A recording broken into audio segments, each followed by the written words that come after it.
આપ જોઈ રહ્યા છો આઝાદ media live.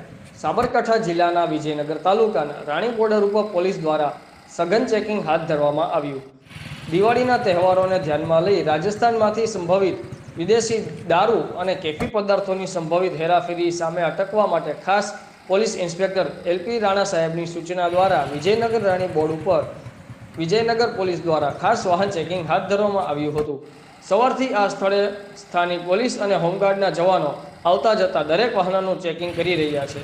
Reporter Vijaybhai Patel, આઝાદ મીડિયા લાઈવ, સાબરકાંઠા।